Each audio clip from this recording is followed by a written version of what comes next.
Feliz em revê-la, viu, Jane? Tá tudo bem? Que bom, né? Superou? Para louvor do Senhor, né? Mais um testemunho para nós compartilharmos. Saber que até aqui nos sustentou o Senhor, não é verdade? Que bom. Ficamos felizes por isso. Amém, meus irmãos? Você que trouxe a tua Bíblia. E Valéria, tudo bem? Firme e forte? Que bom, viu? Feliz de te ver também.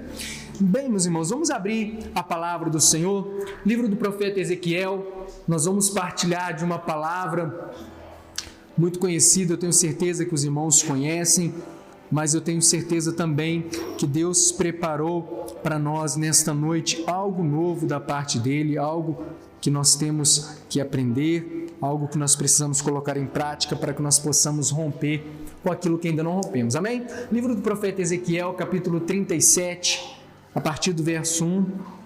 Ezequiel, ele está depois de Lamentações de Jeremias, que está antes de Daniel. Amém? Então a gente abre ali nos Salmos, vai andando um pouquinho para frente para poder facilitar.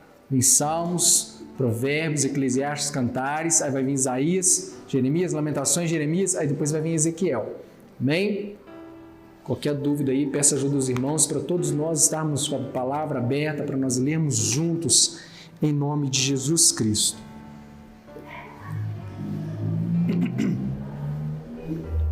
Amém? Aproveitar para tomar água aqui enquanto isso. Louvado é o nome do Senhor.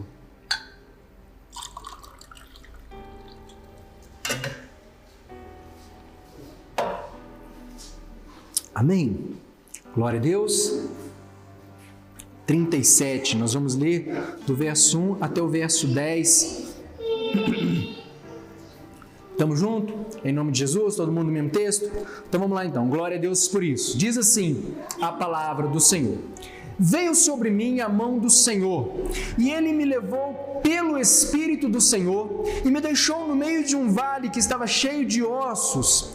Ele me fez andar ao redor deles, e eu pude ver que eram muito numerosos na superfície do vale, e que estavam sequíssimos.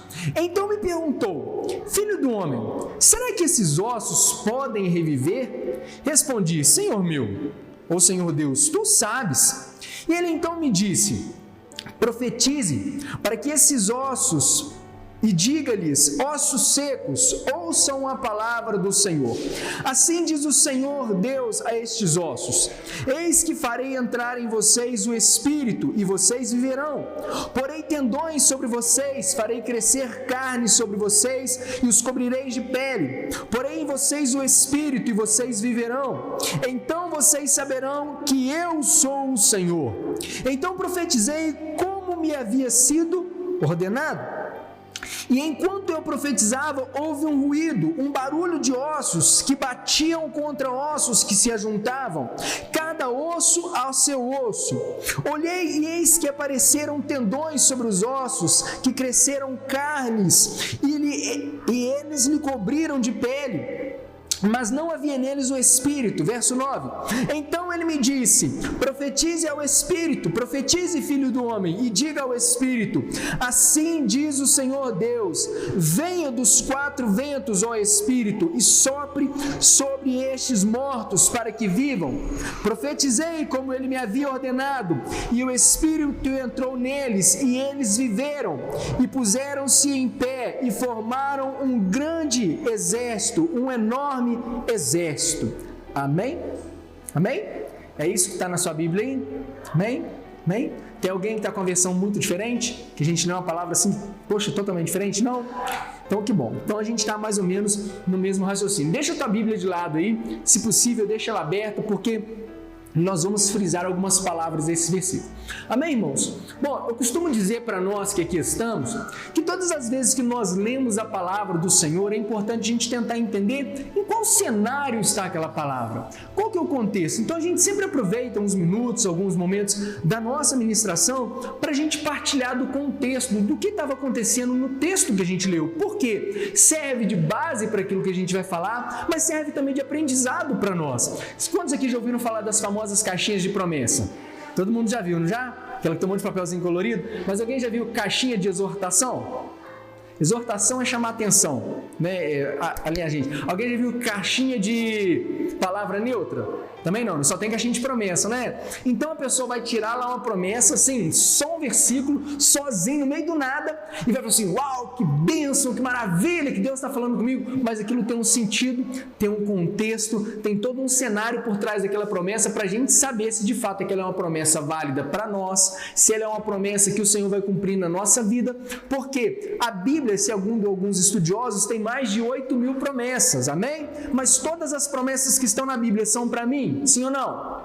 Não. Quando a gente vai lá no mercado, vamos traduzir promessa para produto. Você vai no mercado, imagina que tem mais de 8.000 produtos, mas todos os produtos que tem no mercado são para você? Não, a gente vai pegar os produtos ou vai receber os produtos de acordo com a nossa necessidade. Então tem coisas que Deus vai prometer para mim por conta dos projetos, dos processos que Ele tem para a minha vida e que Ele não vai prometer para você. De igual forma, tem coisas que Deus vai prometer para você que não vai prometer para mais ninguém, porque tem coisas que Deus quer fazer na sua vida. Então quando a gente fala da caixinha de promessa, é muito legal, muito bonitinho, mas tome cuidado, porque ela tem todo um contexto por trás. E todas as vezes que nós lemos a palavra, nós precisamos nos preocupar em qual cenário está aquela palavra, e qual o contexto? Bem, essa palavra que nós lemos hoje, da visão do profeta Ezequiel sobre o vale de ossos secos, é uma passagem muito conhecida, em algum momento da vida os irmãos já ouviram, tenho certeza disso. O que estava acontecendo? O profeta Ezequiel tinha sido exilado na Babilônia juntamente com todo o povo remanescente de Israel. Amém? Por que eu digo remanescente? Porque uma parte de Israel já tinha sido aniquilada pela Síria no ano 722, já tinha acabado. Só sobrou os judeus lá embaixo lá. E no ano 586, o rei Nabucodonosor fez a terceira e última invasão na cidade. E ele que já tinha invadido uma vez, outra vez, agora ele vem pela última vez assim e rapela a mesma cidade, com força, como a gente costuma falar assim, fez a limpa, queimou o templo. É nessa ocasião que some a Arca da Aliança. É nessa ocasião que Daniel, Sadraque, Mesaque e Abednego, é nessa ocasião que eles vão ser levados para a Babilônia, para o exílio babilônico. E agora está todo mundo de Israel, que estava numa nação feliz, jubiloso, porque Deus estava cumprindo as promessas, mas agora está todo mundo preso de novo numa nação estrangeira. Lembra que a nação de Israel começou dentro do Egito? Os irmãos lembram da história, não lembra? Quando Deus precisou levantar Moisés para tirar eles de lá, para levá-los para uma terra que manava leite e mel, que era a terra deles. A gente até falou semana passada, né, sobre o trajeto. Então, agora que o povo estava dentro da sua terra, feliz, jubiloso, eles começaram a deixar de observar algumas coisas que Deus havia determinado. E é interessante que no próprio discurso de Moisés para o povo, em Deuteronômio mesmo, ele falou assim, fica ligado, porque se vocês não prestarem atenção nas palavras dessa lei, vai ter um tempo que vai vir uma nação estrangeira, que vai levar vocês para lá. Então Deus já estava avisando. E como o povo não deu aviso, tem um ditado muito antigo que fala assim, quem avisa, amigo é. Já ouviram isso, não já? Pois é, quem é o melhor amigo que você pode ter? O Espírito Santo. Amém? Então, o Espírito Santo avisa a mim e avisa você. E é válido o ditado, olha, quem avisa amigo é. Por quê? Porque ele vai nos dando mostras. O Senhor já tinha avisado para o povo que se o povo não observasse algumas coisas, eles seriam levados cativos para outra nação. E isso aconteceu, irmãos. Então, no ano 586, o rei Nabucodonosor vem, destrói a cidade e leva um monte de gente cativo. Né? Jovens inteligentes, jovens letrados, né? Como Daniel e outros, vão servir no palácio. Outros vão ser camponeses, mas todos foram levados para a Babilônia. E a palavra nos ensina que eles ficaram lá por quantos anos? 70 anos. Agora, ao longo desses 70 anos, a nação de Israel, que era uma nação assim coesa, né? E bem firme, olha, nós somos israelitas, na verdade não era mais Israel, era só judeus. Nós agora somos judeus, né? Temos firmeza na nossa lei, na nossa crença. Agora eles chegam num outro povo, numa outra cultura, tendo que adaptar tudo de novo naquele cenário diferente. Pois bem, lá nesse contexto desse outro país, o povo já começava a se considerar... Vou dar um exemplo. Quando a gente estava aqui na igreja e saiu uma lei da prefeita e falou assim, gente, não pode ter culto. A gente já não ficava meio sem chão? Acontecia com mais alguém ou só comigo? A gente tenta adaptar, tenta fazer um culto online, tenta transmitir uma mensagem, mas não é a mesma coisa. Quando o povo israelita saiu do território deles e foi para outra nação, foi mais ou menos isso, irmãos. Eles não tinham mais o tempo, eles se sentiam mal porque estava longe. Quando a gente lê lá no Salmo 137 e as pessoas falam assim: ó, vocês israelitas, canta para nós uma música aí que vocês cantavam lá em Sião. É como se fosse assim: agora você está aqui na nossa terra, mas canta para nós um daqueles louvores que você cantava lá na igreja. E o Salmo 137 vai falar justamente sobre isso, assim: como nós podemos cantar um hino ao Senhor em terra estrangeira? Que aí ele começa a falar assim: ó Jerusalém, que a minha língua fique grudada no céu da boca se algum dia eu me esquecer de você, porque eles estavam longe da terra. Esse era o sentimento do povo. Então Deus traz esse profeta Ezequiel, dá para ele uma visão que o leva sobre um vale cheio de ossos secos, e ele começa a falar assim: olha, profeta, pode esses ossos reviver? Aquele monte de osso, tudo seco mesmo, sequíssimo. E aí a palavra vai nos contar que ao final de todas as coisas, Deus o instrui ou o orienta para que ele profetiza, o exército se coloca de pé, e aí a palavra conclui dizendo, a partir do verso 11, nós lemos até o 10, mas no 11 Deus vai dizer isso: assim está a nação de Israel. Como você viu que esses ossos estavam todos secos, eu não coloquei eles de pé? Pois bem, esse é o meu projeto também para a nação de Israel. Eu não posso fazer isso também por eles? E esse é o contexto, irmão, de todo o texto que nós lemos, do verso 1 ao verso 10. Então nós vimos o que aconteceu antes, o que estava acontecendo com o povo naquele local e qual foi a palavra que Deus trouxe para ele. Pois bem, só que aquela mesma palavra que Deus levou lá atrás, aquelas mesmas instruções, os mesmos detalhes que Deus colocou nessa profecia, nessa visão do profeta Ezequiel, servem de base para a minha e para a sua vida, para nos orientar numa série de circunstâncias que nós vivemos, amém? A palavra do Senhor é assim. O profeta, ou melhor, o apóstolo, no Novo Testamento, o apóstolo Paulo vai falar que tudo aquilo que foi escrito para o nosso ensino, para a gente olhar, ler e aprender com aquilo. Pois bem, a palavra começa a nos dizendo o seguinte, irmãos, e aí vamos buscar na memória tudo que a gente acabou de ler. O profeta Ezequiel, que está narrando a visão, ele falou assim: veio a mim a palavra do Senhor, né, a visão do Senhor, e o Espírito do Senhor me levou para o meio de um vale de ossos secos. Não foi isso que a gente começou a ler? Sim ou não?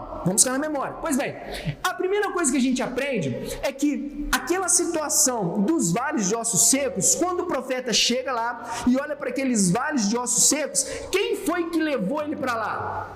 O Espírito do Senhor. Agora, aquele vale de ossos secos estava representando toda a nação de Israel. Mas quando ele olhava para a nação de Israel, ele não via um vale de ossos secos, ele via pessoas. Só que quando o Espírito leva ele para o meio do vale de ossos secos, e o Espírito fala assim: sabe essa nação toda? Pois bem, ela é um vale de ossos secos. Então, da mesma forma que aquele povo lá atrás representava uma geração morta, representava uma circunstância infrutífera, porque o profeta pregava e ninguém dava retorno para ele, igual falando para morto mesmo, e Deus o leva no meio daquele cenário, e aí então ele começa a enxergar que se trata de meio de um vale de ossos secos. Assim acontece na minha e na sua vida. Irmãos, repita assim comigo: ossos secos representam problemas graves. Amém? Todo mundo tem problema na vida, tem ou não tem? Todo mundo tem dificuldade a romper, irmãos. E quando a gente olha para esse texto, a gente começa a entender que problema não é particularidade nossa. Amém? Todo mundo tem problema na vida, seja problema sério, problema mais ou menos sério, problema tranquilo, mas todo mundo tem dificuldade a ser rompido. Todo mundo tem obstáculos. Se a gente perguntar assim: irmãos, quem achou fácil chegar aqui hoje? Ninguém achou. Todo mundo tem a sua dificuldade, todo mundo tem o seu problema a romper, para que a gente de fato possa fazer aquilo que a gente alinhou no Senhor. Pois bem, observa comigo, irmãos. Ele já estava diante do problema. O profeta já estava diante do cenário da nação de Israel, mas ele só percebeu que aquilo era um osso seco, que aquilo era um cenário ainda mais grave do que parecia ser, quando ele se permitiu ser guiado pelo Espírito. Então tem coisas na minha e na sua vida, problemas que a gente acha que é tranquilo, coisas que a gente acha que vai solucionar, que enquanto a gente não se permitir ser guiado pelo Espírito Santo, a gente não tem uma real visão do cenário. Tem coisas que a gente acha que é tranquilo. Vou dar um exemplo básico aqui. Já viu mulher que vive em casamento abusivo? Ela vai levando, para ela é normal, para ela é tranquilo, até o momento que alguém abre os olhos dela, que permite que ela enxergue uma situação mais a fundo, e ela entende que aquele cenário, ela precisa mudar aquilo de uma hora para outra. Então, da mesma forma como aconteceu aqui, a primeira coisa que eu e você precisamos entender ou aprender é nos permitirmos ser guiados pelo Espírito Santo. Por quê? Quem avisa, amigo é. Não é isso que a gente acabou de falar? Pois bem, o nosso Senhor, que tem a visão mais apurada, que tem a visão do todo, que consegue enxergar tudo, Ele pode nos levar a lugares onde a nossa visão vai ser mais apropriada. Quando a gente fala assim, a gente está todo mundo no mesmo ambiente, não está? Todo mundo dentro da igreja. Pois bem, quando vocês olham daí para cá, qual que é o limite máximo da visão de vocês? Esse aqui, não é? A parede aqui. Quando eu olho daqui para lá, a minha visão é diferente, eu consigo chegar até lá no final da rua. Qual que é a diferença então se a gente está no mesmo lugar? A posição que a gente está. Se eu olho para o meu irmão primo e falo assim, primo, eu quero que você tenha uma visão mais apurada. Então eu preciso trazer ele de onde ele está para onde eu estou. Porque quando ele olhar de onde eu estou, ele vai conseguir enxergar muito mais do que ele está enxergando de onde ele está. Da mesma forma, irmãos, é quando o Espírito Santo quer nos conduzir para alguns posicionamentos que vai nos permitir enxergar muito mais. Já notou que tem coisas que Deus quer falar conosco, que antes dele falar conosco, ele nos força a sair de uma situação? Tem uma palavra, acho que é o profeta Jeremias, salvo engano, que Deus quer falar com ele, mas Deus vai para falar com ele, não chega assim, Jeremias, vou te falar uma coisa. Não, Deus chega para ele e fala, Jeremias, levanta e vai à casa do oleiro, porque quando você chegar na casa do oleiro, eu vou falar contigo. Deus não podia ter falado onde ele estava? Podia, mas por que Deus fez ele sair de onde ele estava para ir à casa do oleiro? Porque quando ele chegasse à casa do oleiro, ele ia conseguir ter uma visão mais apurada. Então a primeira coisa, irmãos, que a gente aprende, para a gente chegar à solução de problemas na nossa vida, romper com alguns obstáculos que nos atrapalham de avançar no Senhor, a primeira coisa é nos permitirmos ser guiados pelo Espírito Santo.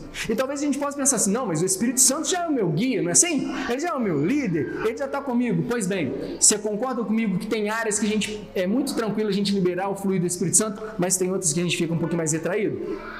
Não é assim?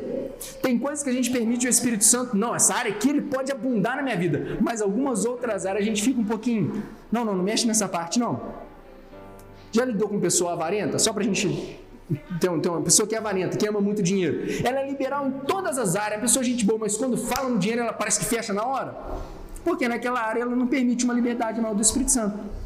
Tem gente que conversa sobre tudo, mas quando você toca em algum ponto ele se fecha, porque aquela área ele não deu a abertura para o Espírito Santo. Então a primeira coisa, permita-se ser levado pelo Espírito Santo. Quando o profeta Ezequiel permitiu o Espírito Santo conduzir para o meio do vale, e ele começou a caminhar no meio do vale dos ossos secos, o que ele constatou no versículo 2? Eu andei no meio do vale dos ossos secos e vi que eles estavam como? Mais ou menos secos? Uma olhadinha assim, não, eles estavam sequíssimos. Quando a gente fala que uma coisa está sequíssima, também tem um sufixo de intensidade, não estava apenas seco, não estava apenas assim, não, estava acabando de descamar, não, estava sequíssimo, ou seja, tinha muito tempo que aquela situação estava daquele jeito. Perceba, irmãos, como que algumas coisas, por mais que o cenário estava na cara dele, ele não conseguia enxergar a intensidade. E aí a gente trazendo para a nossa vida, quanto mais tempo o problema demora para ele ser solucionado, pior ele vai ficando. Então quando a gente, é igual o carro, né? Quando o carro começa a dar um barulhinho, você leva ele no mecânico rápido, não leva? Porque se você não arrumar, ele vai ficando pior. Então quando o profeta ele começa a caminhar, ele percebe que os ossos estavam sequíssimos. O nosso corpo, irmão, a maior parte dele é água. Assim, quando alguém morreu hoje, amanhã já está com o osso puro? Não, vai demorar até alguns. Às vezes a gente vê na televisão uma reportagem, olha, achou o corpo da pessoa que estava sumida, fala assim, estava em avançado estado de putrefação, não é assim? Mesmo que passe alguns dias, demora, vai dar um mau cheiro, vai apodrecer, os bichos vão vir, vão comer, vai ficar aquele monte de líquido lá, mesmo depois que sumiu a carne, dentro dos ossos ainda tem líquido. Para aqueles ossos chegar no estado de estar sequíssimo, é porque a situação foi se agravando pouco a pouco. Então, irmãos, coisas na nossa vida que nós percebemos pelo Espírito Santo que não estão legais, que precisam ser alinhadas, a gente precisa alinhar rápido. Porque nada que está... É igual... Se uma coisa está caindo, com o tempo ela vai voltar para o lugar? Não, irmãos, ela vai acabar de cair. Um pedreiro está construindo uma casa, aí no dia que ele colocou a parede está assim de lado. Não vou deixar secar, porque depois que ela secar, ela volta para o lugar. Vai funcionar? Claro que não. Quando ele constatou que está errado, ele precisa corrigir. E aí, irmãos, o Espírito Santo, toda vez que ele nos leva a algum lugar, nos mostra alguma coisa, seja no nosso ministério, seja na nossa casa, ele espera que a gente dê uma resposta. Por que espera que a gente dê uma resposta? Aquele tipo de coisa assim, estou te mostrando que está errado, tá? Não, mas para quê? Não, só para você saber que está errado. Não, ele espera que a gente dê uma resposta. Quando o profeta foi levado no meio do vale de ossos secos, isso é tudo o texto que a gente leu. Deus pergunta para ele assim: ó profeta, ó filho do homem, esses ossos podem reviver? Tem solução para esse problema que tu vive? Tem gente que até dentro da igreja pergunta assim: como é que está o seu casamento? Ah, tem solução para tudo, mas para o meu casamento não tem mais solução. Nossa, a minha vida profissional eu já desisti. E o ministério, já mudei de igreja 32 vezes, quando eu chegar na outra igreja eu não faço nada, porque eu já desisti do ministério. Então tem situações que a gente olha, que a gente acha que aos nossos olhos não tem mais solução. Só que Deus vira para o profeta e fala assim: profeta, fala aí, tem solução para isso? Tem como resolver esse problema? Tem como dar um jeito nesse marido, nessa esposa, nesse filho que é desobediente até debaixo d'água? Tem como resolver isso? Tem como dar um jeito nessa igreja que você está cansado? Tem como resolver? O profeta sabia a resposta, irmãos? Não. Senhor, isso aí, o Senhor que sabe, eu não sei. E ele volta a bola para Deus. Irmãos, quando eu e você não soubermos a resposta, quando eu e você não soubermos a solução, o que a gente tem que fazer? Meu Deus, eu não sei não, mas o Senhor sabe. Então quando a gente olha e fala assim: eu acho que não tem solução, mas Deus sabe. Para mim não dá para fazer nada, mas o Senhor pode. Então, irmãos, a gente vai lendo o texto e a gente vai entendendo para onde que o Senhor foi conduzindo o profeta. Veja, profeta, que a situação está ruim. Veja, profeta, que a situação tem muito tempo que está ruim.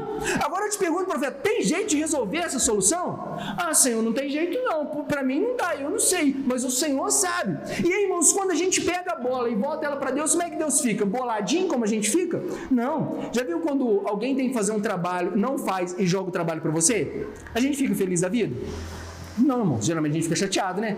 Poxa, era para a pessoa fazer o trabalho, ela não fez. Ela jogou para mim fazer. Já aconteceu com você? De alguém pegar uma atribuição dela e jogar para você? Poxa, agora era sua vez de atuar e não faz? Pois bem, a gente fica chateado, mas Deus não fica. Por que Deus não fica? Principalmente quando a gente age como o profeta agiu. Deus, eu não sei, eu não consigo. Senhor, eu já falei 32 vezes para o meu filho mudar, eu não consigo mais. Deus, eu já convidei 50 vezes meu marido, ele não vem, não consigo mais. Deus, meu trabalho eu não consigo mais. Mas o Senhor sabe, o Senhor consegue. E aí, irmãos, quando ele leva de novo a resposta para Deus, qual foi a resposta de Deus? Se vira aí, rapaz, tu tem que saber, eu já te trouxe no Espírito, eu já te mostrei, eu já revelei tudo para você, eu já clareei toda a visão, e agora você tem que fazer. Já reparou que tem coisas que Deus... vou trazer para minhas crianças, né? Quando a gente está ensinando dever, você, vamos lá, essa parede é cinza. Se a parede é cinza, vamos para a pergunta, de que cor que é a parede? Tá fácil a resposta, não tá? Pois bem, mas já reparou que tem vezes que você faz isso para os nossos filhos, mesmo assim você quase que desenha e eles não conseguem acertar a resposta? Já aconteceu com os filhos de vocês também? Pois é, com a minha também acontece. É mais ou menos isso. O profeta teve a visão do Espírito Santo, ele clareou o ambiente, falou assim: e agora, dá para fazer? Entendeu? Não dá, voltou para Deus. Mas Deus não ficou bolado, não ficou com raiva. Deus agora começa a instruir. Faz assim, vai lá, levanta a sua mão. Fala assim: ossos, ossos, assim diz o Senhor, assim diz o Senhor, farei vocês reviver, Tá vendo o que Deus fez? Deus ensinou quase com beabá. Fala assim, A, B, C. Aí ele, então tá, o senhor tá falando, A, B, C. Deus não ensinou tudo que ele tinha que fazer? Aí o profeta ele começa a profetizar para aqueles ossos que estavam sequíssimos, para problemas que não tem solução, para situações que estão complicadas de resolver. E ele então começa a fazer. E aí o verso 7 nos fala algo muito interessante. Se você está com a Bíblia aberta, diz assim: então profetizei como? Diz assim: então profetizei como me havia sido dado a ordem. Então, irmãos, tem coisas que para dar certo na nossa vida, a gente precisa fazer conforme o Senhor está nos orientando. Porque se ele começa a profetizar e dá tudo errado, de quem que era a culpa? De Deus. Mas a palavra fala assim: eu fiz como o Senhor me falou. E todas as vezes que a gente faz como o Senhor orienta, não tem como dar errado. Amém? Então o profeta falou, Senhor, para mim não dá, mas o que eu devo fazer? Tá, faz assim. Então tá bom, vou fazer igual o Senhor. Lembra do apóstolo Pedro? Quando ele pesca a noite inteira, não acha nada, volta para a praia boladinho, então tem até a música, né? Amanheceu, nada pesquei, parecia ser apenas uma noite como qualquer outra. Estava chateadíssimo.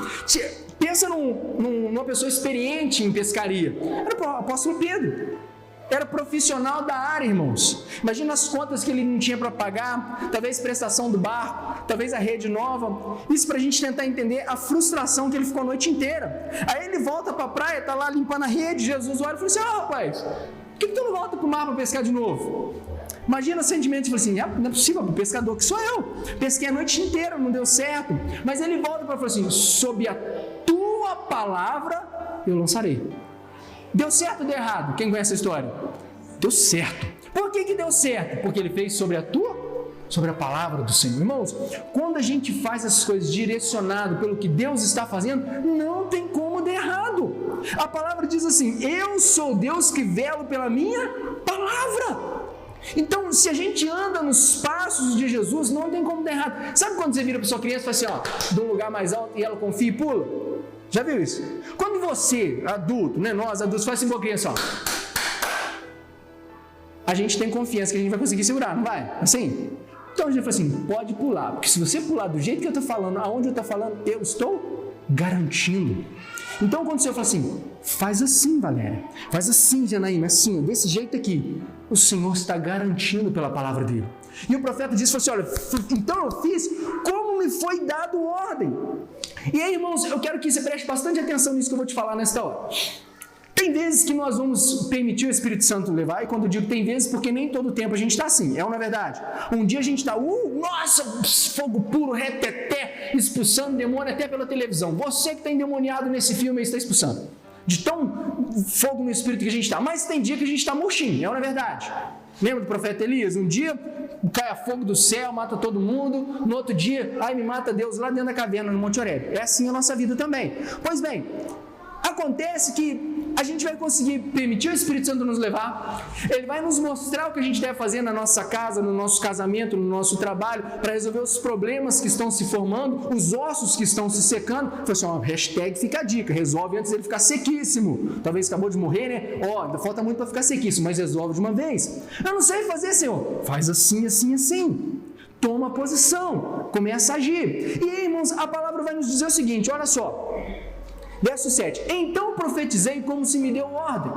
Ou seja, o profeta que já tinha sido conduzido pelo Espírito Santo, começou a enxergar melhor, pediu auxílio do Senhor, recebeu auxílio do Senhor, começou a fazer aquilo que Deus tinha mandado, mas aí diz a palavra que, enquanto eu profetizava, houve um grande ruído, um rebuliço, porque, irmãos, imagina assim, era um monte de osso,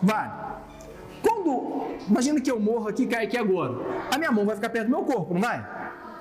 Mas daqui meia hora, vai continuar, daqui uns 5 dias, 2 meses, 3 meses, os ossos descolam. Já viu quando você vê na televisão achando ossada, tem que limpar até com um pincelzinho para o osso não sair do lugar? Pois bem, imagina no meio de um vale, de ossos sequíssimos. Quando essa cabeça caiu, a perna dela foi parar lá do outro lado. Se tivesse um cachorro lá dentro, ia fazer a festa, né? O osso caiu aqui, o braço lá do outro lado, o pé foi para lá. Um cotovelo ali, um dedo lá do outro lado, mas diz a palavra que quando ele começou a profetizar, cada osso se uniu ao seu osso.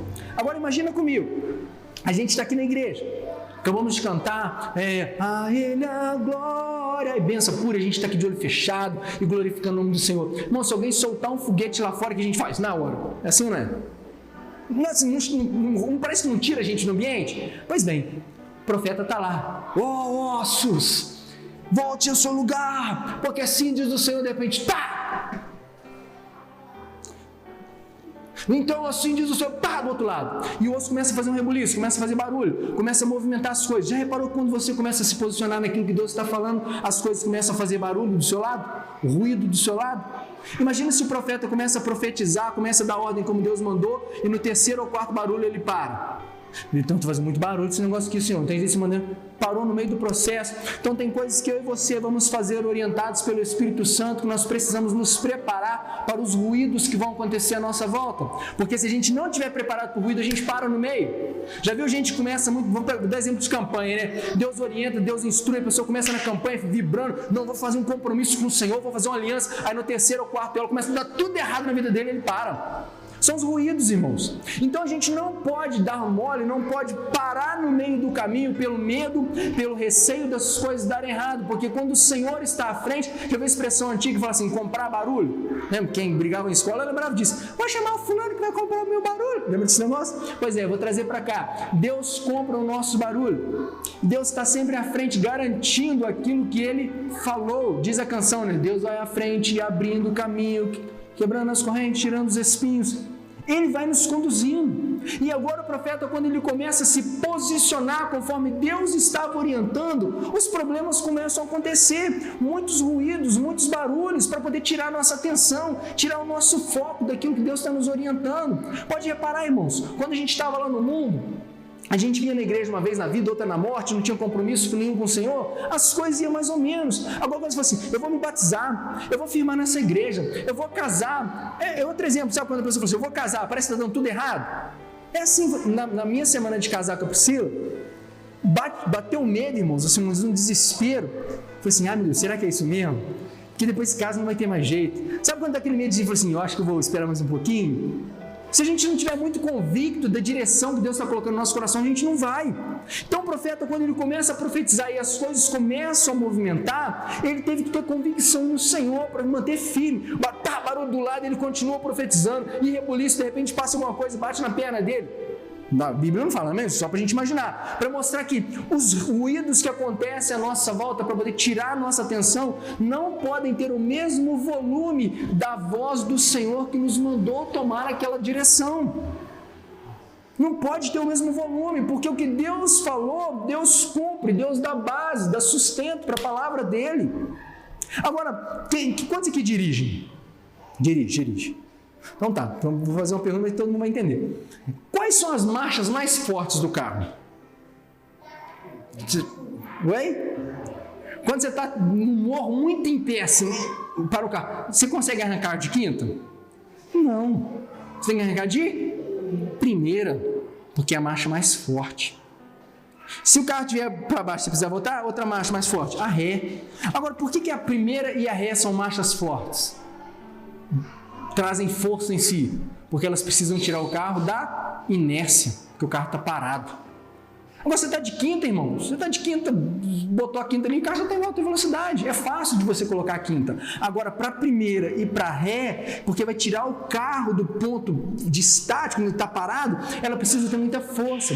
Isso mostra para mim e para você, que para iniciar qualquer movimento do Senhor na nossa vida, a gente precisa ter muita força. Porque depois você está na igreja há 30 anos, irmãos, alguém fala assim, você é feio. Você acha mesmo? Então nem aí, Jesus fala que eu sou lindo. E vai embora, você já está lá de quarta, quinta.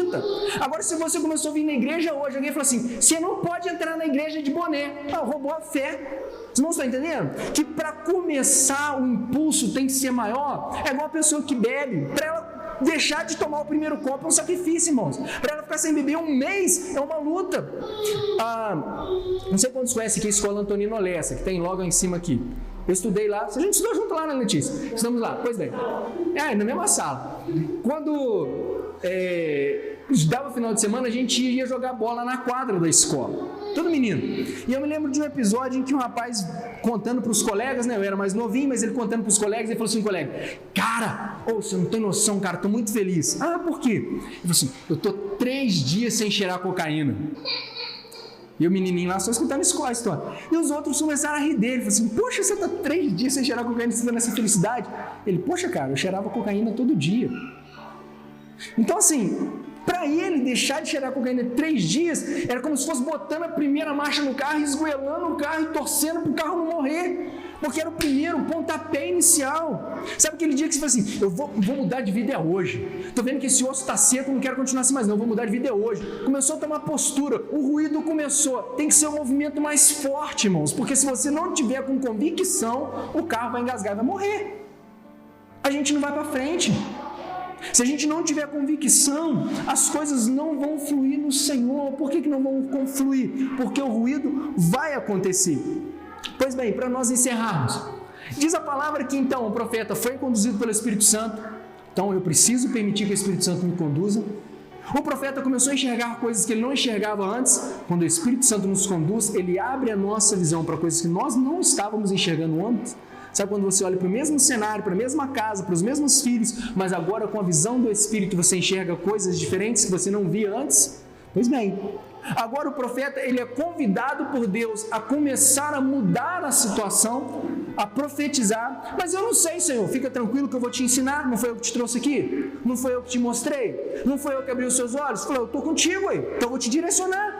Então ele começa a ensinar, e quando ele faz conforme Deus estava orientando, acontece um monte de ruído, mas ele não parou, ele foi convicto até o final. E diz a palavra que depois que ele acaba de profetizar, o exército se coloca de pé, mas faltava ainda uma coisa. Diz a palavra que o exército se colocou de pé, mas o Espírito ainda não estava neles. O que isso nos mostra, irmãos? Que vai chegar momentos da nossa atitude, da nossa posição, do nosso romper, por assim dizer, que só o Senhor pode dar o toque final. Já reparou, irmãos, que tem coisas que se nós fizermos sozinho, a nossa soberba cresce? A nossa vanglória, olha, você tinha que ver lá em casa, meu filho era um traste, mas eu botei ele na linha. Então Deus está mostrando, falou assim, olha, depois que você posicionar, ficar direitinho, deixa que a cereja do bolo eu ponho. Deixa que eu dou o grande finale. Mas, Senhor, eu queria fazer tudo direitinho, do começo ao final. Não. Se você já veio até aqui, se eu estou vendo que você está caminhando de conta, pode deixar que eu vou concluir. E aí eu queria ler um texto com os irmãos para nós encerrarmos. Abre aí comigo. Carta de Paulo aos Filipenses, capítulo 1, verso 6. Para nós encerrarmos.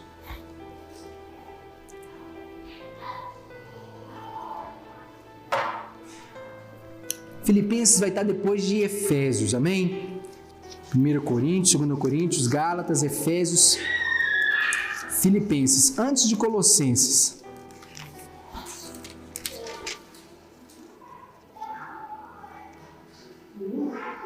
Um, 6.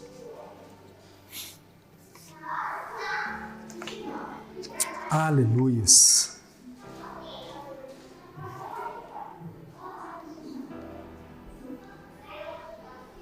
Podemos ler? Diz assim: eu estou certo de que aquele que começou a boa obra em vocês, há de completá-la até o dia de Cristo Jesus. Amém? Quem que deu início no processo do profeta? O próprio Espírito que começou a lhe conduzir. Quem que concluiu aquilo que o Espírito mostrou? O próprio Espírito. Então, quando nós nos posicionamos no Senhor, o mesmo Senhor que te mostra o problema, o mesmo Senhor que abre os teus olhos, o mesmo Senhor que te orienta a agir, é o mesmo Senhor que vai te acompanhar do início ao final. Mas, Senhor, agora eu já fiz tudo o que eu podia fazer. Deixa comigo que eu concluo a obra. Amém? Mas, missionário Vitor, eu não estou enxergando vale de ossos secos nenhum. Então, permita o Espírito Santo te conduzir até lá. Talvez o vale de ossos secos esteja na nossa casa, na nossa família, esteja num relacionamento com alguém que precisa ser restaurado, talvez esteja na nossa vida ministerial, profissional, dentro do nosso lar.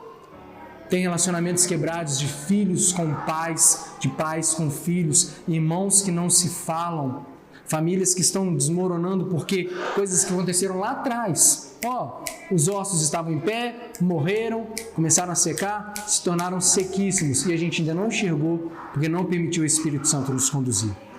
Aquele que começa a boa obra, ele é fiel para concluir. Amém?